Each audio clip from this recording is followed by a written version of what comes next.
information, and if any members have any questions, Councillor Sandu. I appreciate this. Mhm. Good report. Don't understand much of it, but my question is that will the architect be meeting with this council before this term is up to address any cost overruns that has been addressed a few months ago with changes and whatnot? We refer that to Ms. Gill. Yeah, that is something I'm not aware of, but I can inquire. If we could ask for a regular meeting, if we could, at the end of the month.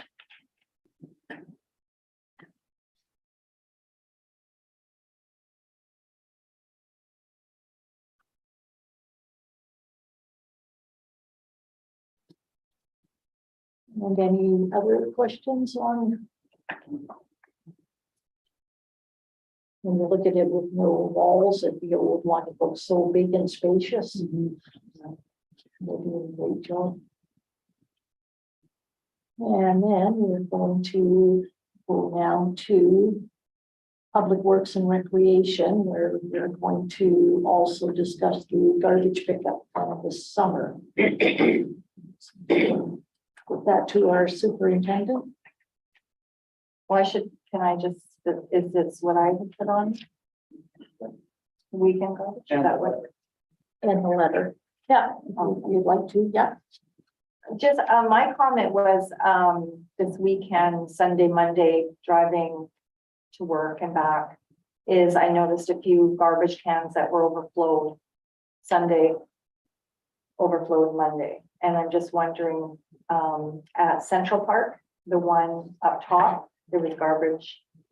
And I'm just wondering whose responsibility on weekends is that, to make sure those are empty. So our superintendent. Public Works, we don't have weekend crews on, so they don't get picked up. We clean them out on a Friday, end of the day, and then pick them up first thing. When we get back to work, sometimes it's the Monday, sometimes it's the Tuesday, it's the long week. So we have bear issues, so we're trying to promote bear responsibility with our with residential garbages. So what could we have in place for weekends for specifically this to be around town, to be making sure that if there is overflow of garbage, that somebody, some department is making sure that they're overseeing that, and that's, if there's no public works employees, then we have to, it has to fall off somewhere, whether that's Lakeview crew, or I don't know the process, but we can't just leave this. If I can just make a comment, there have been a couple of times where the public works superintendent and myself have arranged for different staff to pick things up, but we're just trying to go according to all the contracts, and we have Lakeview Park staff doing the washrooms, and that's part of the game. But as far as garbage is concerned, we've not organized that because we don't have the staffing at this point, or staff assigned to that. It's a contractual situation that has to be looked at. I think that's my thought. So this is something for future discussions, and that there has to be something in place, especially long weekends. Because I would have loved to have pulled over and picked it up, but I knew that would be a no-no. So, but we can't also just leave it either. That wouldn't necessarily be a no-no. We don't mind if people pick up garbage, put it back in the cans. You see it all the time. Appreciate it, actually. Yeah, I think this one is gonna get a lot more, something needs to be figured out because we're just getting more and more tourists here all the time. Yeah, I think staff will have to discuss that, like Yeah. Dalton says, there's contracts and stuff. Yeah. Could we ask this future report in October? I just want to make one more comment, actually. In the past, like last year and the year before, we did have situations where we couldn't keep up with some of the garbage pickup to get Stable Park, because like I always say, it's a good park in the valley. And at this point in time, Public Works arranges every long weekend to pick up right until the very last minute, so all those bins are empty. So the bins start really empty. Am I correct, Jess? Completely. And so that was our attempt to try and rectify some of that problems. I think it's a small, it's the smaller garbage cans that are just kind of put sporadically throughout town. And I was just also thinking the duck pond's another one that, I don't know, I didn't see a garbage can there, but obviously there's a garbage can there. There's a lot of people in and out of there now. And so, I know, So there is a remedy. And the remedy probably is not the problem for it, but the remedy is, of course, to put in the in-ground bins that we've had such great success with at Lakeview Park. And Civil Park as well. And if we do that, I think it will sort of solve the problem. I think the ballpark figure is around $5,000. I'm turning to Jazz. I think that's what we've done cost. So I would recommend that council look at it for next year and consider a few more of those in the local places. Maybe a quicker fix. The little cans can be knocked over, you get them there. The big bin, they don't get in. so if I may, can I then make a notice of motion to ask for a staff report regarding this and be brought back to our committee of the whole meeting in October? Staff report. I got fresh prices today, matter of fact, on cans, Dalton's talking about $2,600 for the ones we have, and about $3,200 for bear proof. Bear resistant, they're upgraded, so. We're probably gonna get a couple anyways, but you guys can give us direction if you want us to spend some more money to get one. Councillor McGowan. And as we transition to even more and more of a recreation destination, we're going to find this problem increase. I would suggest that the future council that will be sitting at this table in about 6 weeks' time will be discussing this problem and our household receptacles, as well as problem with bear attractants. It will not only be this. I think we have to look at the whole garbage bylaw, ensuring that those that we do pick up from are not animal attractant, but there is some resistance within that. And that there is some accommodation for weekend pickup, whether it is staffing or scheduling that has to take place. If we become even busier, whether you dump them on Friday or not is irrelevant. They will be full by Saturday morning. But this will be a topic, as has been exposed on social media with the recent bear incidents and unfortunate having to put down a couple of animals. There is a cry for us to, or the municipality to do something. And I think we have to also encourage those that we do not pick up from to have the bear-proof receptacles as well. That our bylaws are strict enough and enforceable to ensure that we are not having any more fed bears as dead bears, so to speak. This will be a discussion for the future council on how they want to accommodate that. And I think it will be something that will be financially restraining. But it will be something that people want, and that is what should be discussed. And I know we want an answer now, but we have no budget. It hasn't been approved this year, so it would be hard to accommodate it this year. But at least we're starting the discussion and planting the seed for the future. Just before we move on to Councillor Austin, can I ask our superintendent, there's normally garbage bins and then there's some recycle bins also down at the parks. Do those get utilized at all? Yeah. And Samuel has and at Saywell, do you find that they don't cross-contaminate with they do. a bit? Yeah. So that they are being utilized perfect. Okay. Councillor Austin?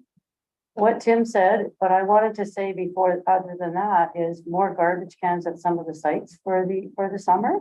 I know we did July 1st at Central Park. We put in extra cans, the big ones, and they were chained up. And I'm wondering if a lot of the garbage is coming from people just dropping it off that are driving through, which used to happen lots before. We've seen it and heard of it already quite a bit, so it does need picking up. Oh, it definitely happens. We happened to park in front of Home Hardware a couple of weeks ago, and there's a guy from Victoria, take his pickup out. Yeah. And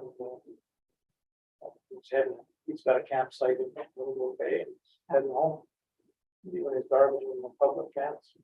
Well, they have garbage cans there. Do all the businesses have the locking ones with the metal pole on the top? Because that's important, and I know we used one before when I was at the Forest Co-op. We had to go across the street and unlock it. And do they all? I'm not sure because they were not involved with the business, the big ones, so. Okay, something to they go discuss. directly to the customer.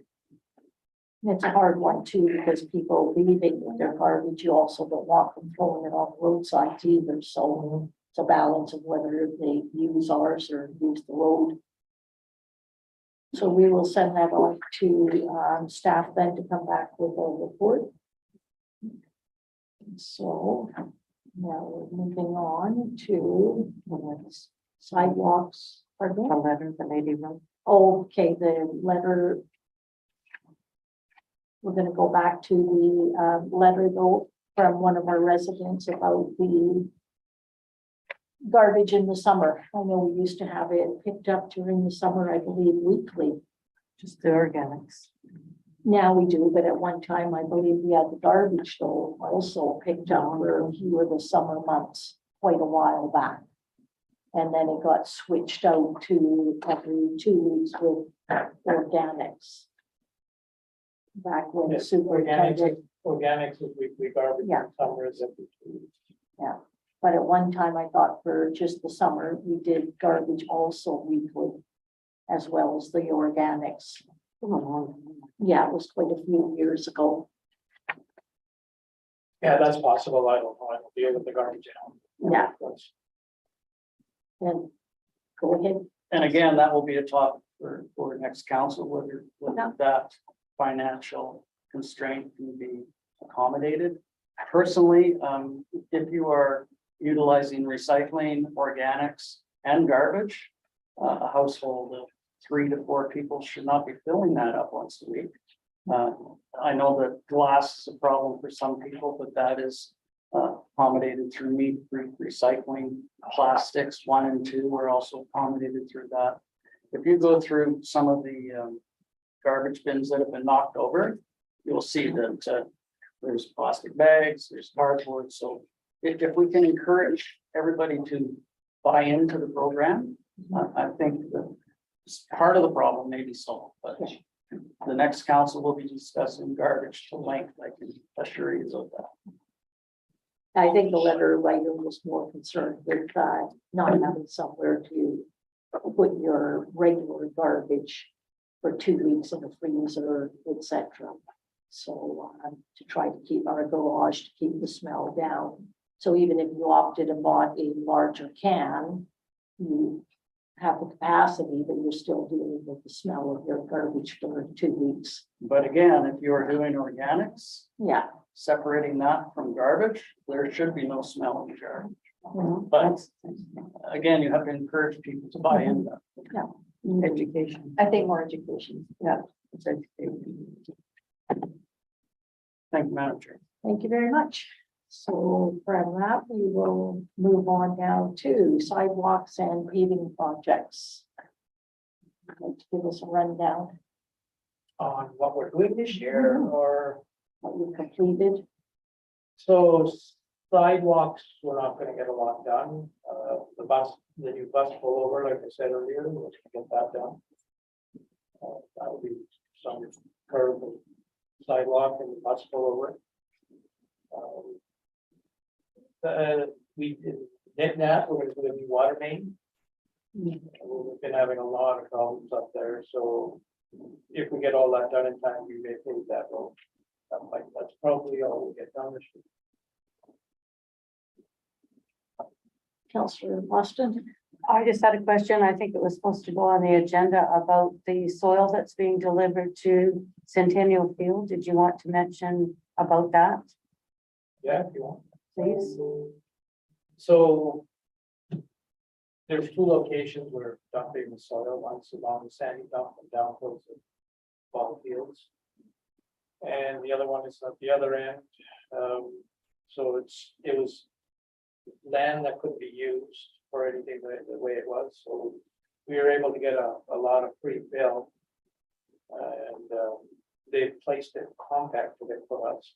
And I put a number to it, and that was probably about $260,000 if we had to pay for all that. And that so far has cost us $2,000.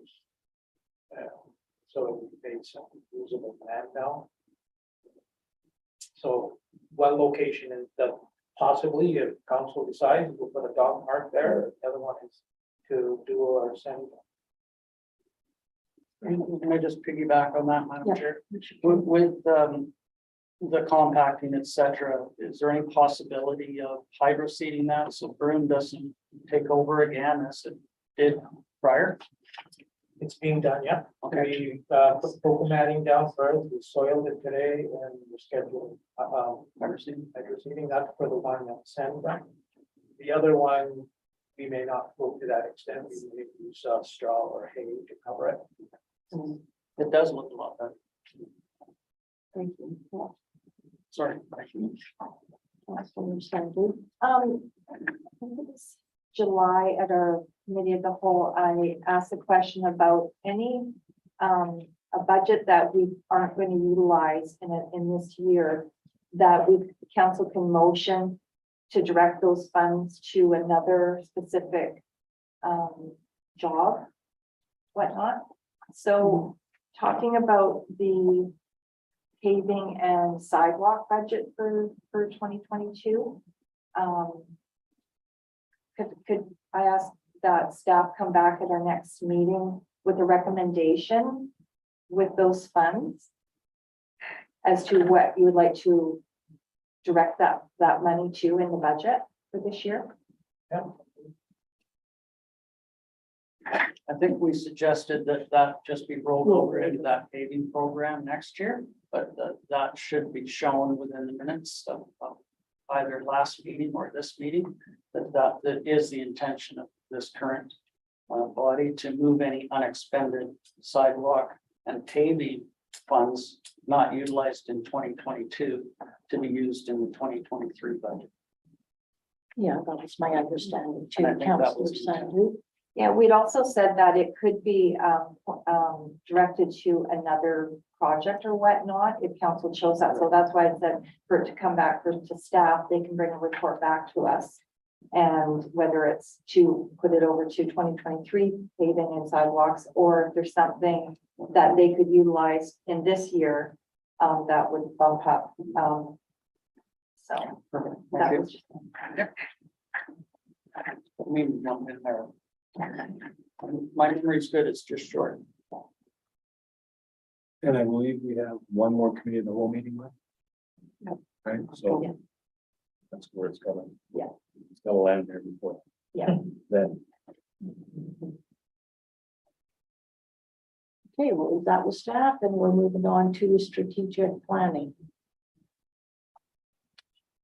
Mayor Dave. thank you. One time only during the strategic plan, we've had an official update, so obviously we're not gonna get that this evening. But I would like to make sure the next committee of whole meeting that we have an updated version of the strategic plan with items checked off that have been completed. So that the next council have an easier time getting up to date. That document and the plan that we did such a good job on. And perhaps maybe at that same time, council could bring forth a motion of additions to that.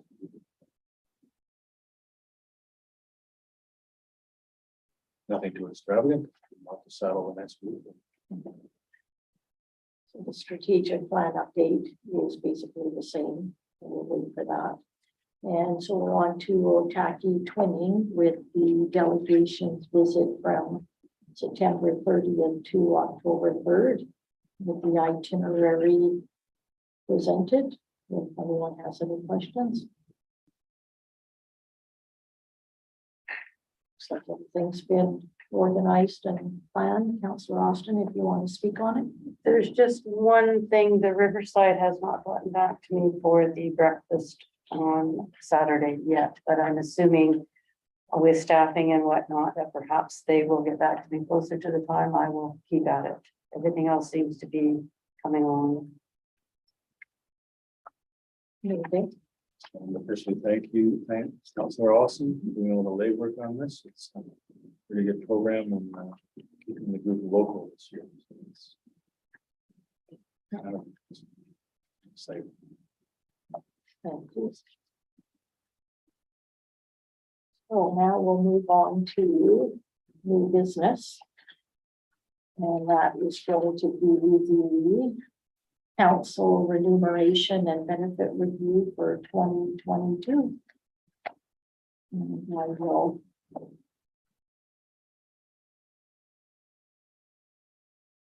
The table, do any comments?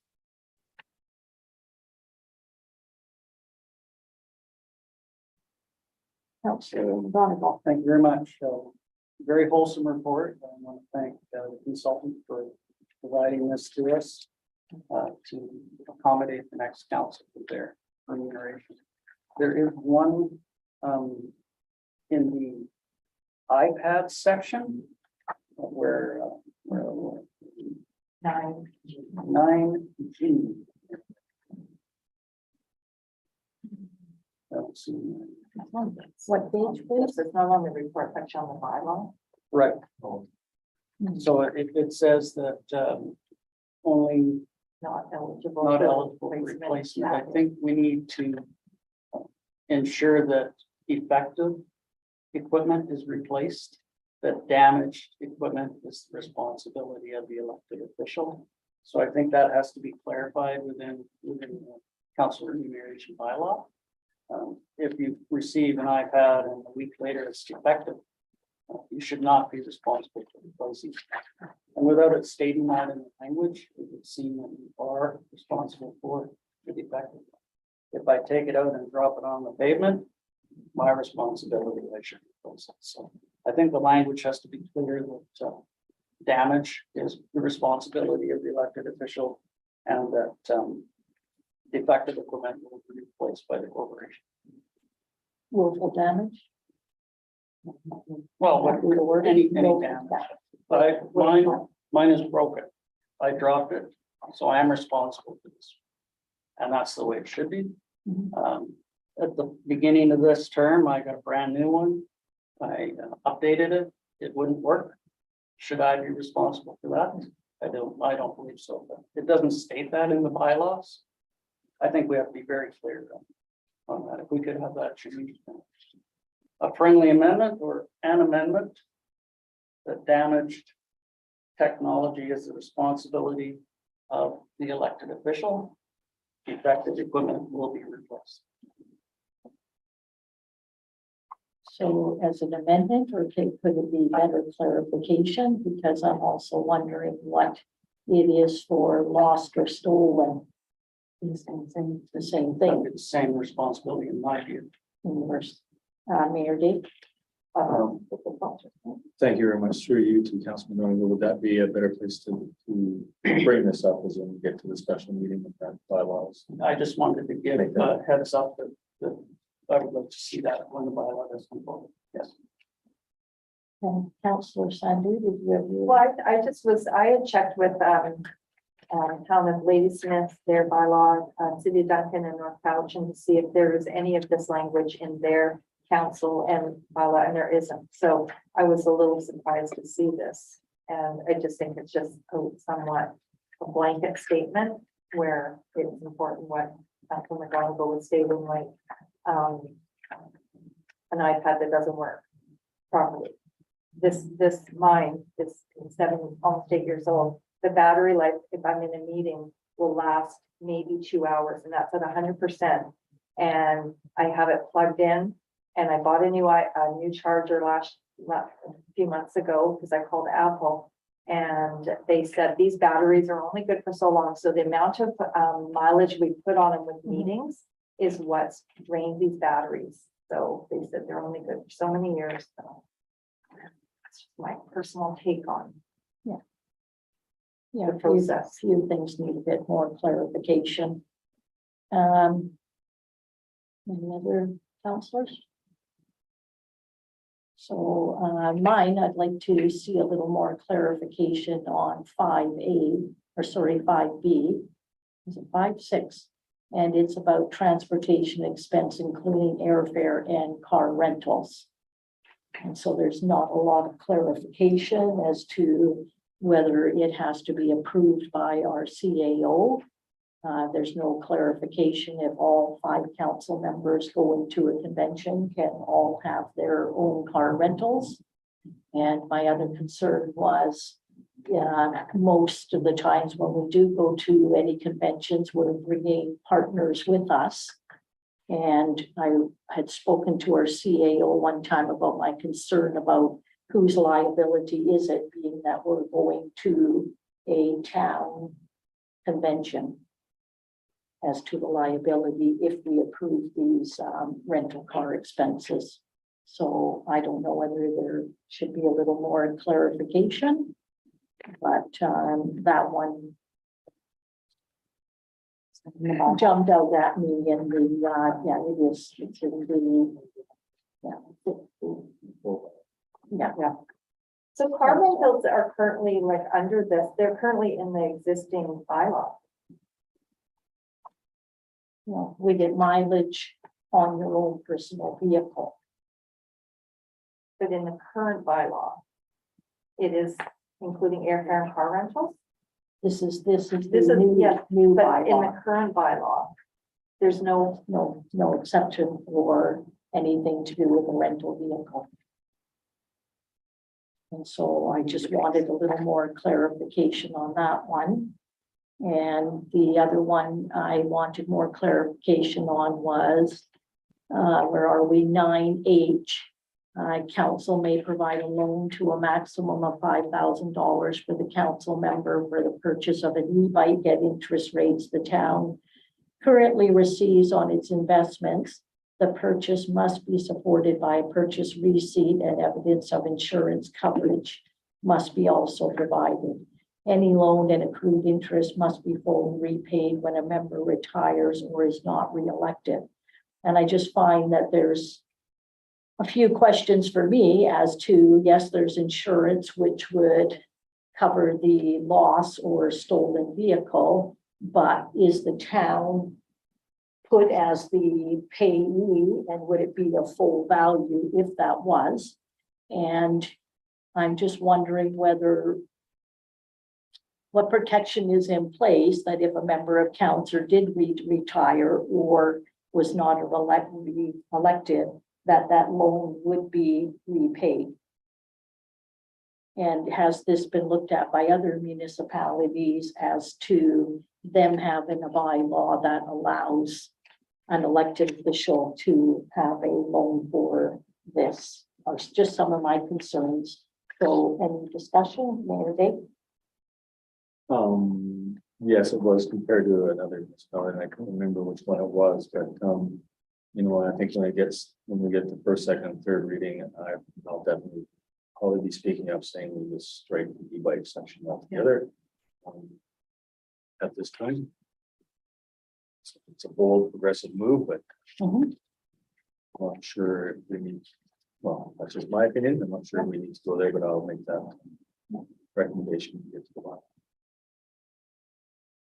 So any other comments here before? Councilor Austin? Just what about the remuneration? I know we're gonna do it in a minute on the special meeting, but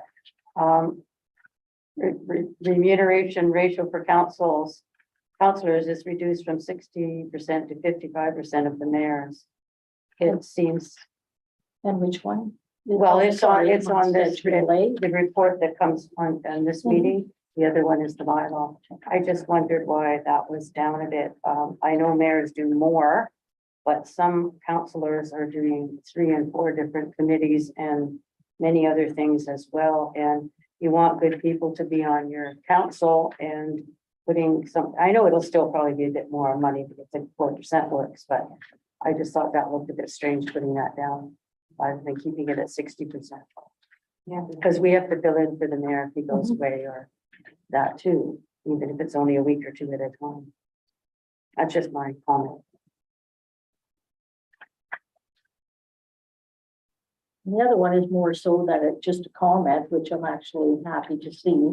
And that's to do with the, where is it, somewhere here, reimbursement for technology expenses that are used for conducting the business matters on behalf of the town of Lake Cowichan will be reimbursed at a rate not to exceed a maximum amount of $50 per month.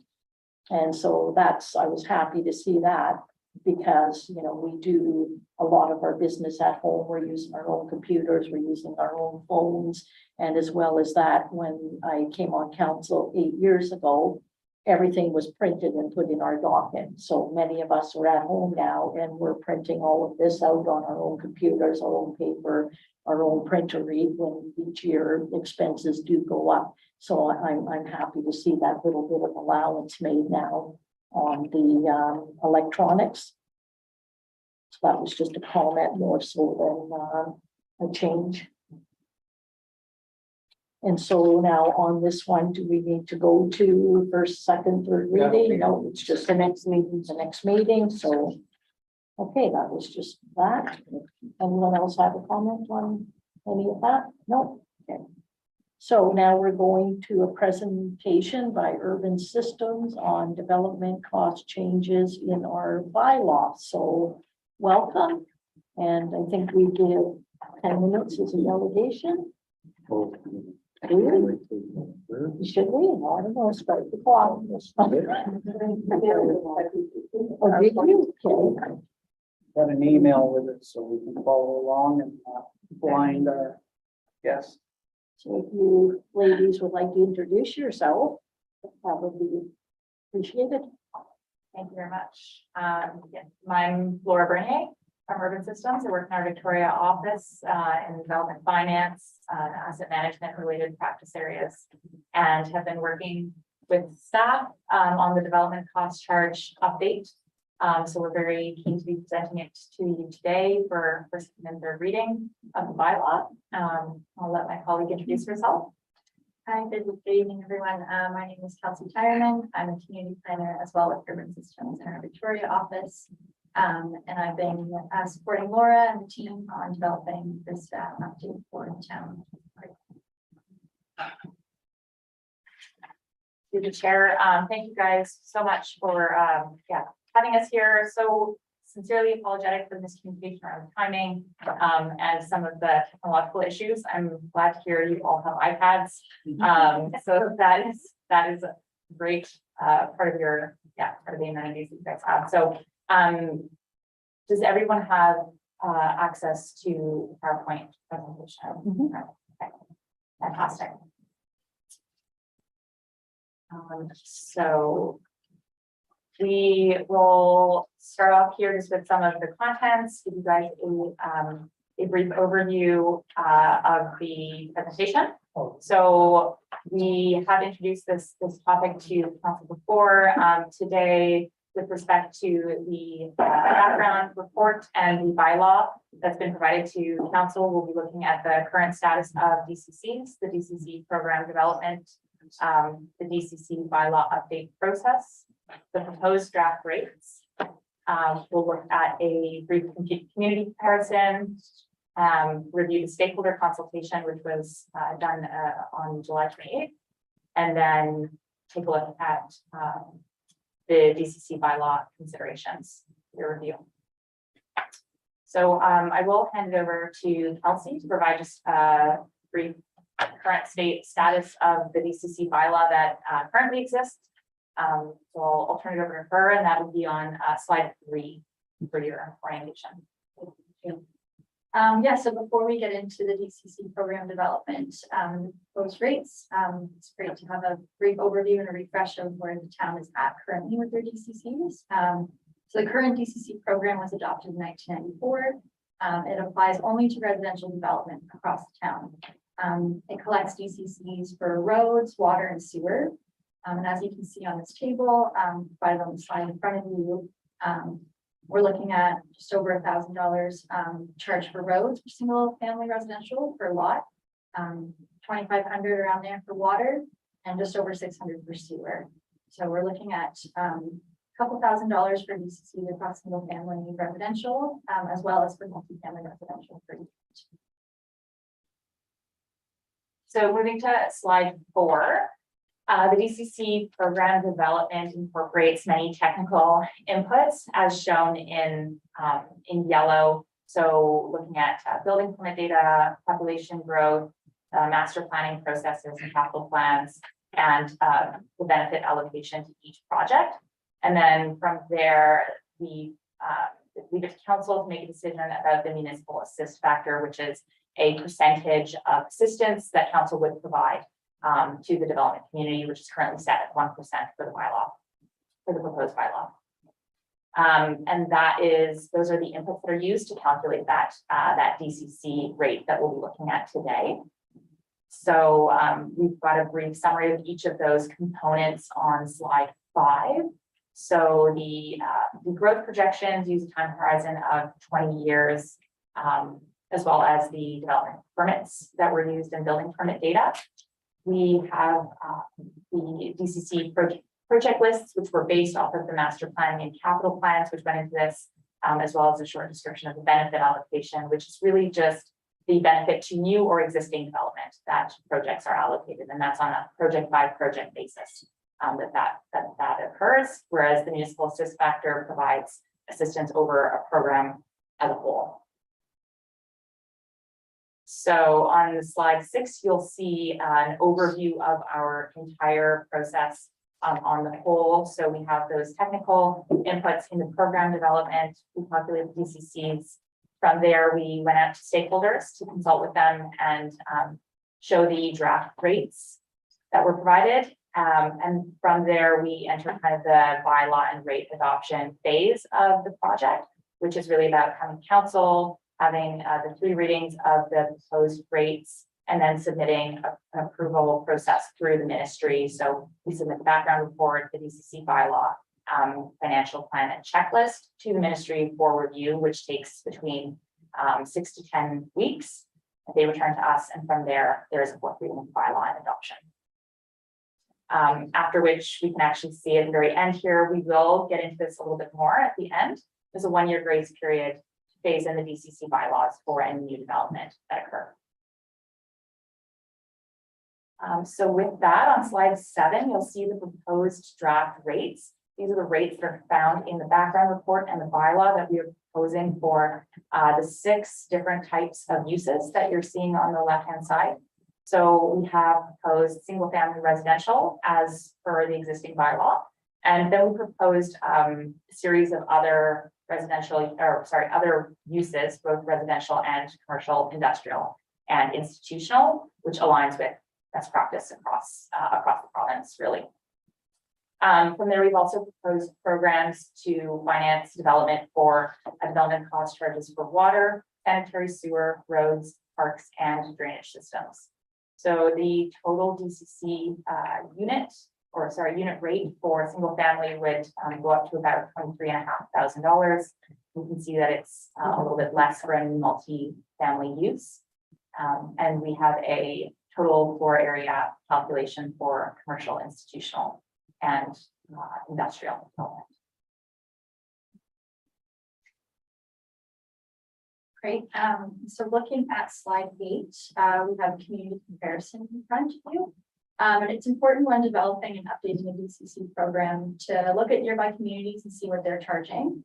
And so as seen on this slide, we compiled DCC rates for surrounding communities on Vancouver Island. And this looks at single family residential only. So you can see that the rates across the islands fall around 17,000 to just over 24,000 for single family residential. And on this chart here, you can see that we've included the town's current rates, which is actually at the very bottom, at just over 4,000 for single family residential. And we've also included the proposed rates, which, as Laura mentioned, is around 23,600. And so, yeah, it's a great way to help us visualize why we're undertaking this update. I'm just looking at, inflation and cost of construction and materials. It's clear that the town's current rates are kind of out of the current realities of those costs, and kind of falling around that similar comparison as we've seen across the island. I will add here, we've included the dates. So the proposed rates are obviously going to be for 2022 and 2023 once they get phased in. So just taking note, while the town of Lake Cowichan is rising towards the upper end of the spectrum, many of these communities are in the process of updating their DCCs as we speak. And some of the lower end of the communities, just highlighting somewhere like Duncan, which is 2 square kilometers and largely built out, has a much lower DCC rate because there isn't going to be as much infill and growth occurring. So we have done a very holistic job of comparing to other communities, but noting that that's a little bit of an outlier. In fact, important to include. But. Great, and so with that, on slide 9 here, we have a bit of a recap of our stakeholder consultation. So we provided an opportunity for developers in the community, as identified by Town of Lake Cowichan staff, to participate in a 1-hour virtual open house for introduction to the DCCs and seeing the draft rates that we're proposing. So we conducted that on July 28th, and there were a few developers did attend the meeting, and other developers were provided with information after the meeting. So requesting a package that went out and was circulated to any developers who were interested in knowing more about the program. Okay, so from there, now digging into some of the bylaw considerations that you'll see in the DCC bylaw that's proposed. There are a couple of things to pay attention here that are aligned with legislation as per the Local Government Act. So there's in-stream protection and phase-in of the DCC rates over a year. So there's a 12-month protection period for any developers who have building permit applications or subdivision applications that have already been approved. So that's important to note. On the next slide here, we have the DCC exemptions. So there are a few uses that are exempt from DCC. They include places of worship, small developments that are of a certain value or size, which can be increased and have been increased in the bylaw. So you'll note here the residential units that are less than 29 square meters in size have been identified in the bylaw for being eligible for DCCs. So this allows council to recommend whether they approve the exemption or not. So those last 3 are areas where there is an allowed variation, which has been included and accounted for in the bylaw as it is proposed. And then lastly, just a consideration here that there can be waivers and reductions that can be introduced as a separate bylaw. So they're not currently included in the DCC bylaw, but council and staff are allowed to waive or reduce bylaws for nonprofit development, for-profit affordable housing, small lot subdivisions, and development that is designed to be low environmental impact. So if council and staff wish to investigate what a waiver and reduction could look like, that would be a separate bylaw process that could be done after the DCCs are adopted. Okay. In terms of next steps, so here we are today, September 6th, presenting the draft bylaw for 3 readings. And then from there, our role in this project is to submit the background report and ministry package, and to update that with any ministry feedback that we receive back. After which, so sorry, that's slide 13. And then just beyond that, on slide 14, we see here that beyond the DCC rate adoption and bylaw approval, staff will bring the bylaw to council for fourth reading and adoption, once we receive the ministry feedback and incorporate it into the bylaw. So that concludes our presentation here. Welcome to respond to any questions or comments around the DCC rates. Thank you. Good presentation. One question though, when you said that you had the meeting with some developer stakeholders and then you sent out some packages, what was the outcome of that? Through the chair, there was no responses. In addition to that, we received feedback. So stakeholders were, there was a lot of feedback around the escalation of the rates over the past 30 years. They felt that the rates had jumped more than they would have liked, was the feedback that we received. I'm happy to elaborate on that a little bit more. There was a recommended amount of DCC rates that were proposed from stakeholders. However, that's not really aligned with, as we explained to the development community, there are technical inputs that drive the rates to the amount that gets considered in the draft rates here. So while there was some proposed rates for what they felt would be more aligned with the development expectations, we walked them through what the technical inputs for that would look like and why there are other considerations for projects, inflation, and development costs that might meet that not attainable technical DCC rate that we could propose as consultants. Great, thank you. Two at the same time, ladies first. Councilor- Okay. Yes, okay. Thank you very much. Appreciate it. I'm sure there is probably sticker shock from a couple of the developers. And upon reflection, I also have some sticker shock, but knowing that we have in dire need of some input on the DCC increases.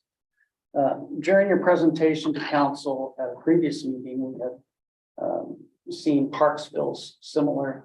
I believe it was about 18,336 for Parksville within the median. Given that the growth rate in your proposed DCCs is a 20-year growth out, what would be accommodating incremental increases from that due to the current bylaw? So what I'm thinking is, because it's such a huge increase and we don't want to scare developers away, if we implemented the increases within our strategic plan, as I had stated within a previous meeting, to increase them every year or 2 years to the values that you state now, would be a lot of work within that technical portion to go from perhaps 18.3 to 23.6 in the bylaw. Just throwing it out there for a little bit more comfort as we move through that 20-year growth and having smart growth instead of no growth, if you know what I mean. The worst thing I would like to see is to scare with the sticker shock any future development that would be looking at the lower end of DCCs, because a lot of times that is what happens when you do increase them to an amount that is exorbitantly more than surrounding areas. And I'll suggest electoral areas within our surrounding regional districts. So I'm just thinking outside the box about incremental increases to get us up to the 23. Yeah, through the chair. Absolutely. Councilor Tim, that is a method and approach that we could definitely look into here. So one of the options would be to have a phased in DCC approach where you would phase a DCC rate in over preset amount of time. It could be a 3-year phase-in program or 5-year phase-in program to incrementally increase those DCC rates. There is always a balance in the draft rates that we're proposing. These are based on projects that are proposed by staff that staff would accomplish over a select time period. So the program length for almost all of the programs is over the next 10 years, except for sanitary sewer, which we built out over 20 years to accommodate for a large treatment plant. So in consideration of the rates, these are all based on specific projects that would or would not get done based on how the town would like to contribute to those projects. Now, the council can alter the municipal assist factor to assist with development, but those revenues would have to be made up elsewhere. So that's a little bit of the balance there where developers are contributing to their DCC portion. And if those projects are planned to remain the same, then in order to lower those DCC rates, it really comes down to the municipal assist factor that can be adjusted, and that can be used to create a phased-in approach of the DCC program. It's just to note that the revenues will have to be provided through another mechanism, typically through taxation or another development finance route. And a follow-up, if I may, and I know that would, staff did a lot of input into those projects and the timelines on those. But by incrementally increasing the DCCs, that would extend the timeline of these projects that were brought forward by staff, whether it's 20 years, we bring it to 24 or 25 for that grow out. And when you're looking at the growth projections in 20 years and the history of the growth within the town of Lake Cowichan, I'm wondering if that would accommodate those incremental increases.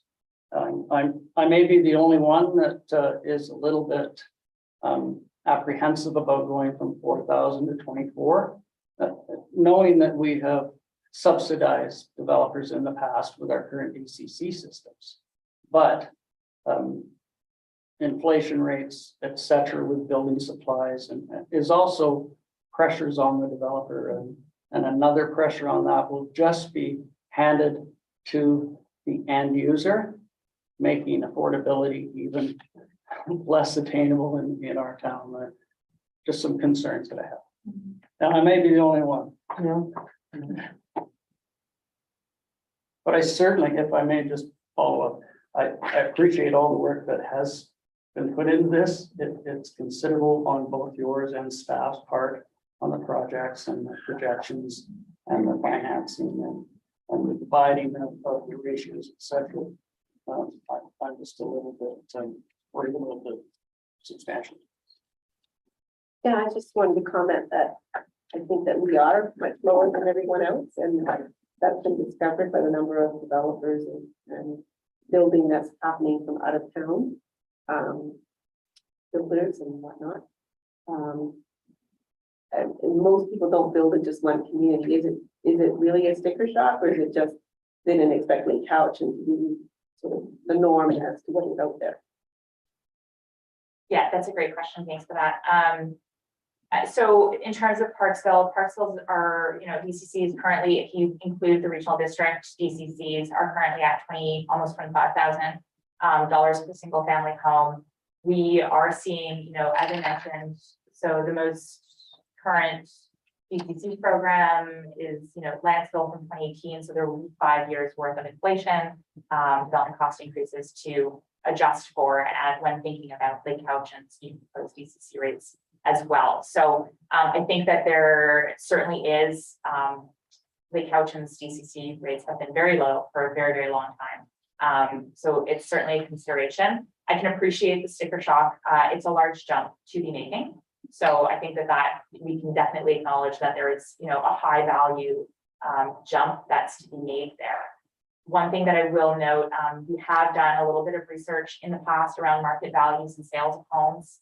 Typically, affordability isn't greatly affected by DCC rates. So it's something to consider in terms of the viability of Lake Cowichan as a development, an attractive community for developers to be doing business in. I think that that's certainly a very important thing to consider here. In terms of the market value of homes, DCCs typically won't affect what market price values are for those homes. They will, lowering DCC rates typically don't result in any decrease in the market price of homes in the area.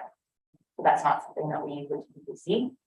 But yes, I can appreciate that. And I think that is where, council certainly has the ability to discuss a phased-in approach and discuss what, that municipal assist factor can be, if that is a route you guys or council is interested in investigating a little bit more into what assisting that development community could look like, at least in a time period as these are phased in to allow for a easier transition. And it was quite a sticker shock also. So I agree with Councillor McGonigal. But when you also understand too that nobody wanted to build in Lake Cowichan 10 years ago. And now all of a sudden, everybody wants to live here, and because we need housing, if they're going to pay that and build housing, then that's a good thing. But I think it needs to work that in our strategic plan, instead of waiting 30 years or more to increase, it needs to be every 4 years, every 5 years. We have to continually look at those because we're not keeping up with other communities, and then all of a sudden we hit them with this. So I think that's important, is to always review those bylaws. And so we're at a balance where we know we need this money for our infrastructure, but you still want to maintain enticing building in the community too. So. May I say something? Oh, I sorry. like. Forgot. may I- Oh, You were before. Yeah, Just let James. um. Just, I would like to pick up a little bit on what Laura just said, because I had the same thing in mind, because this is based on my experience as a planner. That immediately think, oh, this is gonna affect the prices of homes on the market, but in fact, that does not happen, because this is the kind of cost that goes backwards. It doesn't go forward. It's not tacked on to an existing development that's under construction. It goes into a pro forma. When someone is looking at developing, whether they're a speculator or a developer or a builder, they consider this as part of their cost, and it's reflected then appropriately in what this raw land can be sold for. So I think Laura is nodding her head. And it's really important to understand, because the initial reflective response is, oh, this is going to make housing less affordable, or it's going to make us less desirable. But in fact, what has been happening over the last almost 20 years is developers have been getting a nice ride here, because they haven't had to pay for the full fair share of the cost. And this is the second component of what I'd like to say. What has become really clear here is we have a very serious infrastructure deficit, which, although these are to pay for the impact of new growth, the deficit means that new development can no longer piggyback on what we have, which I think is really what's been happening by default. Is new development, because they haven't really been fully paying their fair share. We're so far behind on infrastructure. I mean, the sewer treatment plant, roads. I talked with Jazz recently, and we're out on pipe patrol fixing pipes every week. And so my comment is, I think understanding that the market is going to set the price, and that this kind of a fee works backwards on what happens before a house hits the market. In fact, it's so severe from my perspective that in fact, if this happens, and I don't think it would, that someone sees these new rates and says, well, I'm not going to develop in Lake Cowichan.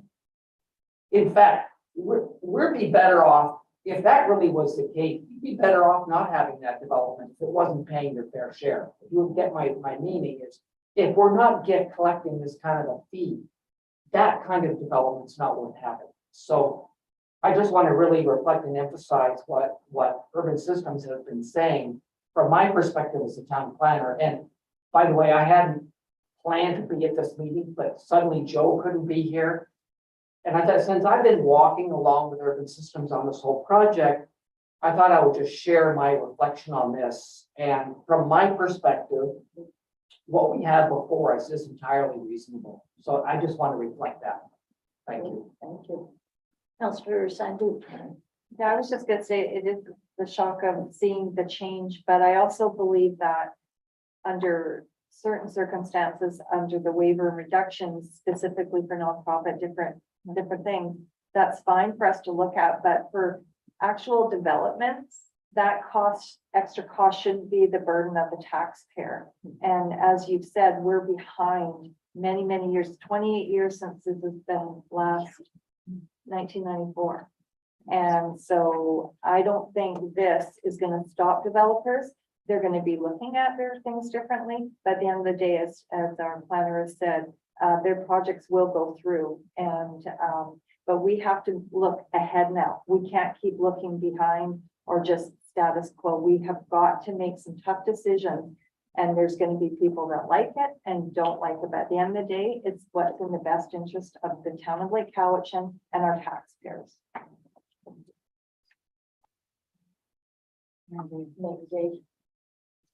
Thank you very much, and great discussion too. I mean, I understand everybody's point of view on this.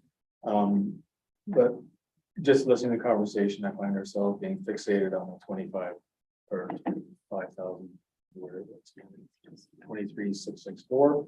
And when really, I'm more concerned about the effect on the multifamily dwellings, commercial and stuff, but the things that we're actually looking for in single bedroom units and double 2-bedroom units and perhaps joined and I don't know how if the effect, well, there was never a charge, so this charge is going to be helpful, I guess, in that. And I agree with James's comments. I mean, I think the, when you look at houses that started, people bought them for 100,000 and they're now selling for 650,000. There's lots of wiggle room in the market prices. So, and the developers that are selling the houses for $799, I'm just guessing there's some wiggle room in those prices as well. I'm not sure. I just find it very awkward to be situated in a market and trust it when realtors advertise they'll sell your house for more than you're asking. That's telling me there's some greed out there. And I'm not pointing fingers or blaming anybody, but it just seems to be there's a lot of room in there to place. Most of all, I'd like to agree with Councillor Sandhu. We can't continue to let the existing residential taxpayers pay for all of the improvements that they need to be made. And I don't have to dive into the sewage treatment project, but if that goes ahead anytime soon, it's probably going to be mostly on the backs of our existing homeowners. When actually it's the new homes that are looking for some. So that's just how I feel, and we're not having given it for a second, third reading yet, but. So I'll let Councillor McGonigal and then. I'm glad that I opened up this can of worms because at least it has engaged my table mates in part of the problems. And our contract planner mentioned DCCs and future development and future improvements. And unfortunately, the DCCs that we are approaching here will not assist in infrastructure deficits. They will not assist in replacing the pipes that are currently breaking on Midnap Main or assist in that. They will assist in future improvements within the sewer treatment plant, etc. But we will have to find the funds to deal with those deficits, in my opinion. I'm happy to support this if my colleagues are behind the increase, just knowing that I do have some concerns with the sticker shock. But if we're in line with communities through the region that are currently looking at upgrading theirs as well, I can certainly try to, bring that out to the community that we are in line with Parksville, for instance, although it's a little bit bigger. Cumberland is a similar size community to ours in population. And I think theirs were a little bit lower, but a lot of regional district are on it as well. So I'm glad we got the discussion and at least piggybacked on your earlier presentation that there was some sticker shock from that. And it's great discussion. Thank you. I just meant to offer some clarifying points here. All really fantastic points. I think it's a really great discussion. Just to note, the concern around the multifamily, I think it is really appropriate in looking at the previous multifamily rates versus the new ones that we're proposing. There is far less of a jump around multifamily development than there is for single family homes, for instance. So the gap around the current versus the proposed rates for that is much narrower. Also just noting, yes, so the proposed rates here, taking into account that we're seeing current inflation for this year at around, we're estimating between 5 and 10, sometimes 10% on development costs that we're seeing. They're quite high. So in thinking about this year as adjusting for inflation for the town of Lake Cowichan's DCCs, whereas the rest of these communities haven't quite adjusted for that, severe increase in inflation that we're currently seeing is something to note. And lastly, I'll just point out,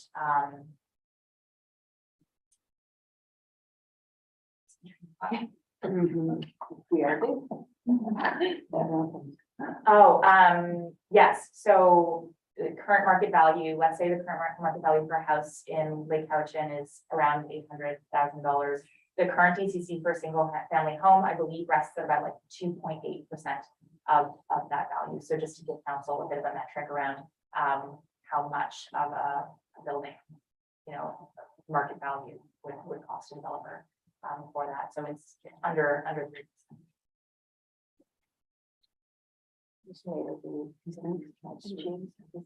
Oh, sorry. I need to be like the owl to see everywhere. Mayor Dave. So, yeah, I just a short comment that because I didn't get a chance to mention it, but much like what you said, the inflation part, I've noticed that the dates of when the bylaws in the other communities were enacted are, some of them are 8, 10 or more years previous. So if they're doing reviews now, as you've recommended that we do one every 5 years, that they're likely to have an increase, not guaranteed. Yeah. Some of them are approaching the 10th. So, James? Sorry, someone said that your hand was up. No, please, Councillor Austin. Well, I just, looking at the medium density costs and the apartment, like the townhouses and apartments is much less. Maybe that will encourage developers to do more of those, and that's called the missing middle, which we need. We need here more than the single family homes, right? And I know they're going through this in Victoria right now. And so that I like to see that. So maybe that will encourage more of that.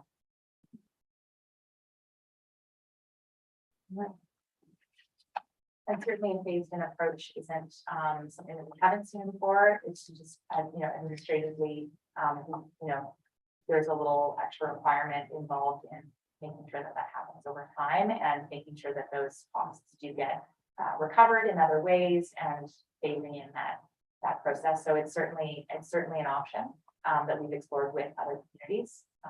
But we did feel that this rate was reflective of current realities for Lake Cowichan. And also, if you phase in over years, we all know in the past 2 years that the cost of us doing any of this infrastructure is going up faster than what that phased in approach is going to be. So. And I don't believe that the CAO who's more involved than I was at any indication that he wanted that phased in approach. He wanted these things because they are based on actual projected projects, costs, and that stuff about outlined. Yeah, a phased-in approach would have to be artificially supporting development through an assistance through council. So, Yeah, with taxpayer dollars. yeah. So is there any more questions? Just a final comment, and that wasn't my intent to increase the municipal assist portion and try to find revenues from other venues. If there was a way to accommodate increases without having to do that, I would think that would be appropriate. If not, this will be the way to go. When you look at our current OCP, it encourages in-growth and infill, not urban sprawl. So we also have to find a way to accommodate that in the infill of tiny homes, carriage homes, secondary units, which are already currently available in our rezoning, but aren't utilized. I think that's where the housing gap is. But that sounds like a campaign speech. I'm sorry, I didn't mean to do that. I will certainly look what my table mates are doing and go from there. And I appreciate everybody taking my point seriously. A lot of discussion and input. Good. Absolutely. Thank you very much for bringing that to us. So where do we go from here? It's on the next one. Perfect. Special meeting. Okay. Again, thank you you. very much. Thank you very much. Thank you. For all your hard work and building those stuff quick. New York, they've done. Only one. We don't have any popcorn or snacks here, so you don't have to. No, you don't. Okay, well, thank you very much. Thank you. Thank you. Safe drive home. Thank you. Yeah, apologies for the miscommunication. No, we're fine. That worked out. Watch out for Yeah, yes, really. Light out. I'm serious. Okay. It's pre-rut as well, so they're fighting in the middle of the road in Yuba. Some. You are that right now? No, We'll do that for the next meeting. thank you very much. Thank you very much. There's children watching. Okay, wow. Wow. There we go. Well, nice.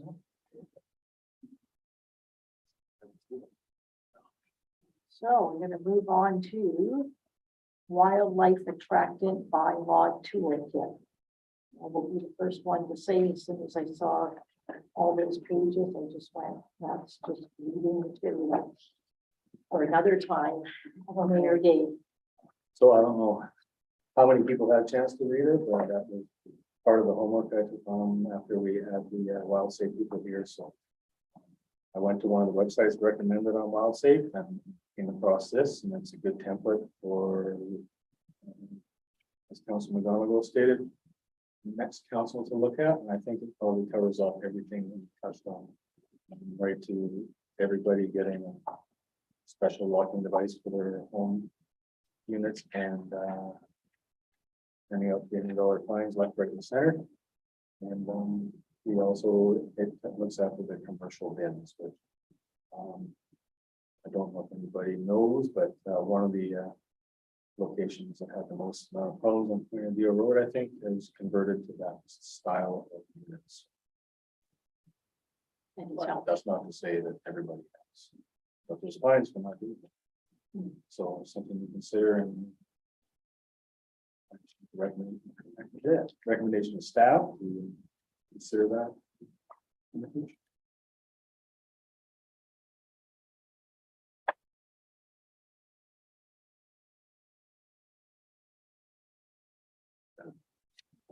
yeah. We should go and see if somebody has something to say that. Oh, but go right ahead.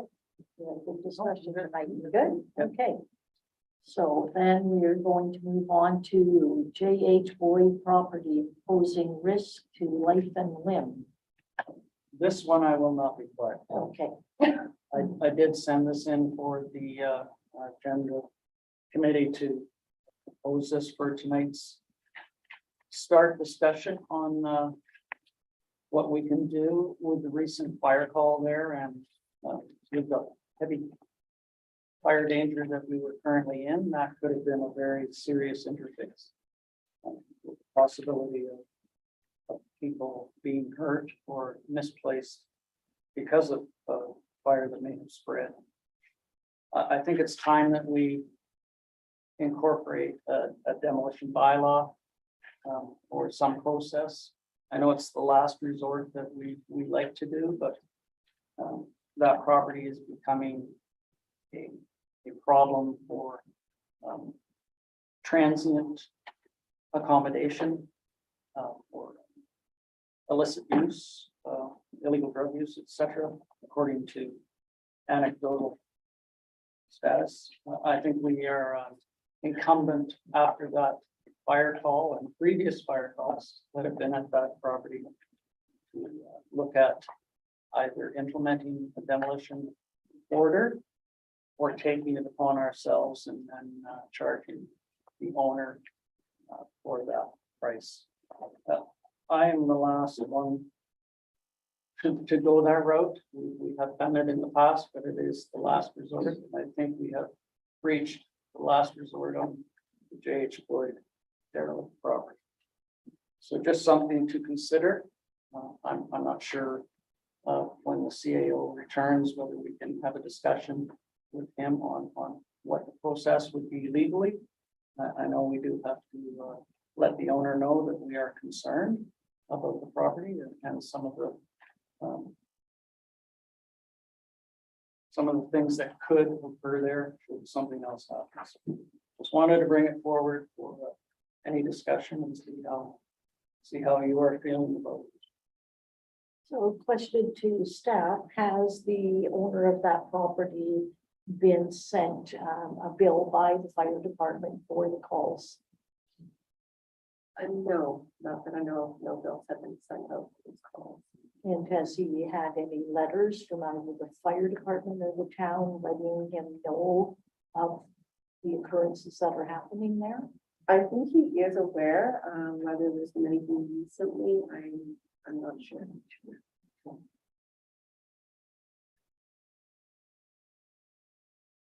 Councillor Simon? Just wondering if we could ask for a staff report from the fire department, fire chief, on this property and what their recommendation is, and then our staff can assess it and come back at our committee of the whole in October.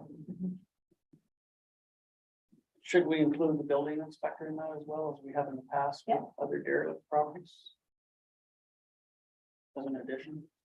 Perhaps. Please. Fellow council. Yeah. So a staff report from fire. Police, like I think that our emergency services would be key to from each of their aspects. And bylaw. Building. Just building. Yeah, inspection bylaw. similar to what we did with the nuisance property on Yes, that one. North Shore, right? So, yes. Recommend then that staff proceed with that, and I'd come back with a recommendation of our next steps.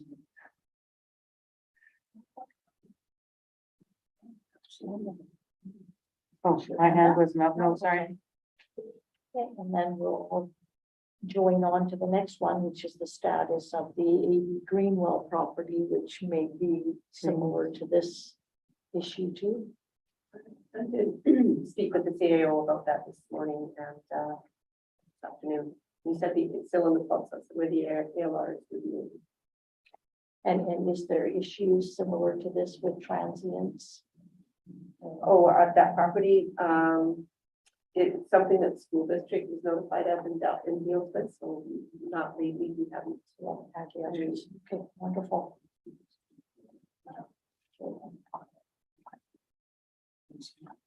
I was just gonna ask a question. Has there been a set date for demolition of AV Greenwell? The only thing I'm aware is that it is set to be demolished. I would imagine that dependent on contractors and availability.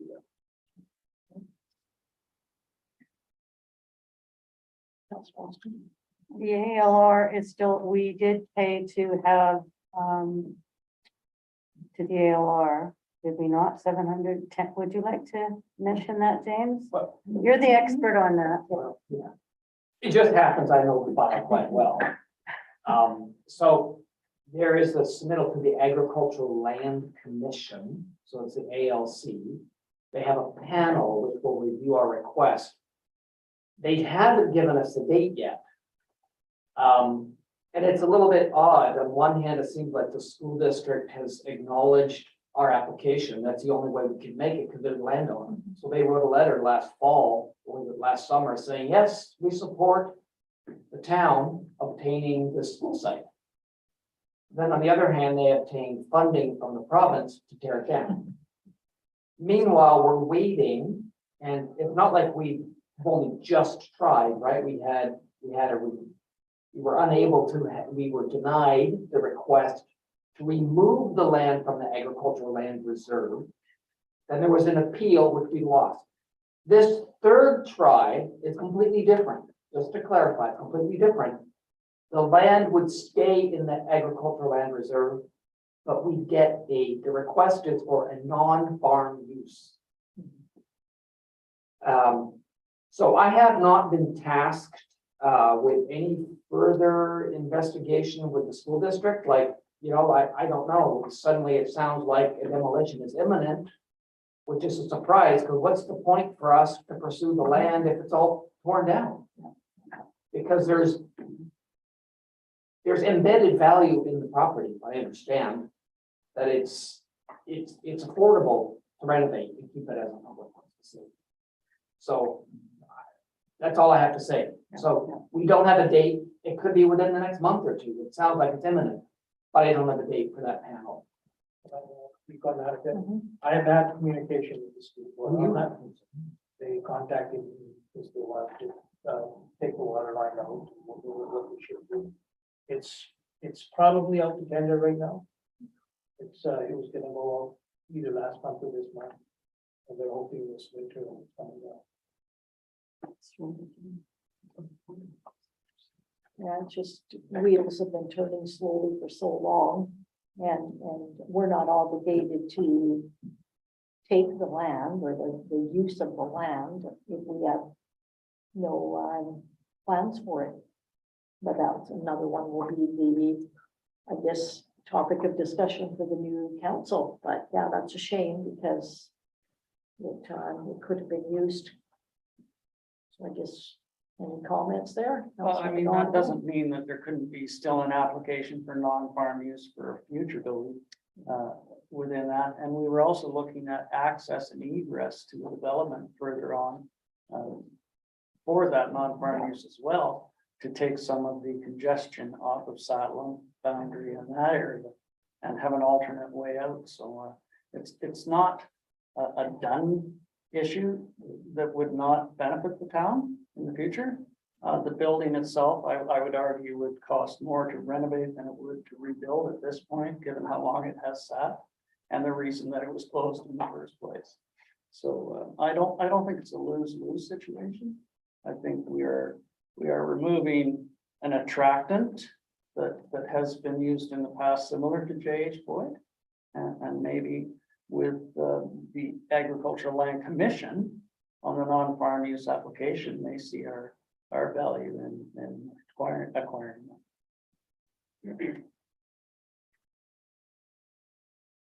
Thank you, Madam Chair.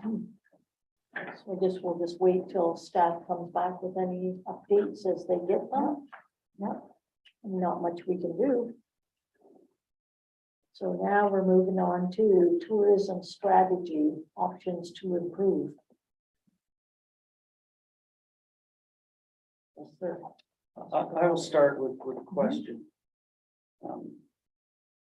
Given the no parking signs that say, well, that state 2 hours parking at your own risk, et cetera, fines. Can I ask how much in fine revenue was collected this year?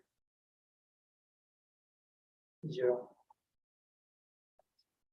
So for a strategy for next year, I think implementation of pay parking of some sort has to be done, whether it's electronic or by, or at least the summer months, to take away some of the congestion within the busiest park on Vancouver Island, as was stated earlier.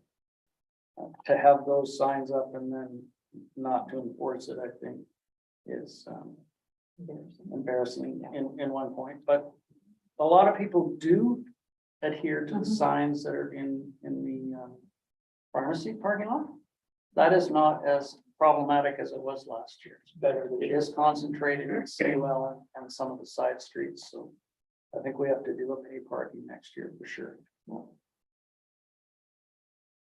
And I noticed that when they do walk down there and monitor it, I find that a lot of the people that are there, they're already there inflating their own tubes that they brought up there. So it's not a lot of the business from the tube shack. Where before it was mainly the people who were renting that were using that park. And now it's not, they've all been deterred down to the other parking on Point Ideal. So now it's opened up spots now for people to come and park there for the day use. But it's interesting. Councillor Aston? I just have a question. The parking lot on Point Ideal, is that only for people that are with the tube shack or is that every tube? Any tube? Anybody, Anybody, but the tube shack has to pay for that? they are paying us a fee for it, yeah. Are they happy with that? Okay, just wondered. Yeah, okay, just wondered. Okay, thank you. If I can just Yes. piggyback on that, I think there is some safety concerns on access and egress that I've been informed about within there. There's only one way in, and then when it's congested, some of the backing out of the large buses that bring the people back there can be scary for the drivers, et cetera. So hopefully in next year, we can have an entrance and an exit. I know there has been discussions about that and have an access and an egress, so there's not a concern of any safety issues within there as well. Thank you. Councillor Sanders. Just going further on that, so who pays for the cost of that? Is it the person, the business that's utilizing it, or is it the taxpayer for these improvements? Because we're not supposed to, under our role, be with local businesses, right? Favoritism and whatnot, if that's a word, but I'm just curious, like what the cost would be and who pays for that? That was a part of Well, this. fair question, but if it benefits the whole community, then it should be us that pays for it. If it's not strictly utilized by that business, But we don't know. true, and until we know for sure. But I think for safety reasons, if something did happen and we have been informed that there is a concern there, we could be liable, and that's all I'm concerned about. I would hate to see anyone get hurt there, whether they're from the Tube Shack visitors or local residents who chose to park there for baseball, for instance, because it is utilized for that as well. Are we talking, sorry, Councillor McDonald, are we talking the ball field parking or Saywell parking? Point ideal. The point idea Yeah. of coming in and out of Yeah. there. Okay, thank you. Councillor I Osmer. don't want to make this unusual, but it's bad enough in the country grocer parking lot. People are coming in and out in the wrong ways anyway, and people, if you go to back out of your car and they're standing behind you. Parking lots are like that. I know it's difficult, but it's one of the ladies I work with at Island Health said she's been in almost 3 near accidents. One of them was she was pulling out of the drugstore and she looked and she checked and everything, and a lady pulled right out of Saywell, right almost into her. And she was going across the bridge and someone decided to stop and look at the tubers and stop their car in the middle of the bridge, and she almost rear-ended them. There's been a lot of, it's because of the extra traffic and people that are not really being careful. The parking lot at Country Grocer, I only go there now early in the morning or later at night, because it has been, so it's not just that parking lot, it's the traffic and it's the education of people and people that just aren't looking. They're distracted. Yeah. Yeah. And maybe this is everywhere.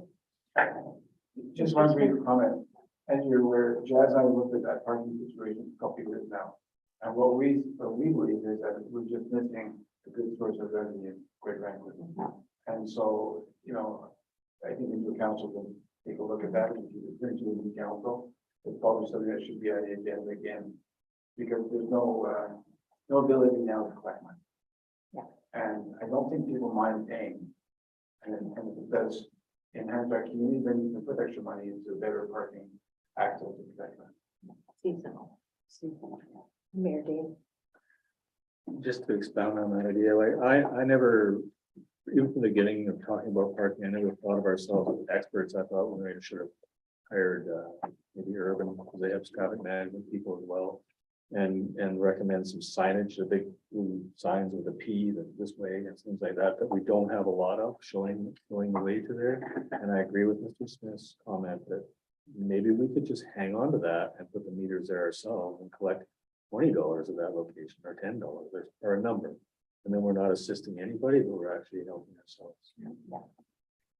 And we could probably enhance it. And one of the concerns that was brought up by a resident as well as there's no delineation in that parking lot. So whoever parks first, usually, makes it how everybody else parks. So you get one person parking sideways, everybody else parks sideways, and people get hemmed in. So it's got to be safe, and I agree with Councilman Donovan. It's going to benefit us all too. An in and out would be awesome, just for safety. If you guys have noticed, I've got some more free field out there to make that happen. There you go, more free flow. Perfect. For now. And we're talking about that because I think garbage should be right in there with the parking thing. We got to figure out how to manage our garbage better on weekends. But a lady named Kenzie Knight from 4 Vancouver Island or for Vancouver Island, which was Tourism Vancouver Island. Them and a group of summer students have been going to community doing first impression interviews in the community. So we are going to be getting a report at some point, probably after the election month, what people that visit here, what they felt and what they felt was missing. So that'll be interesting to see when that comes back.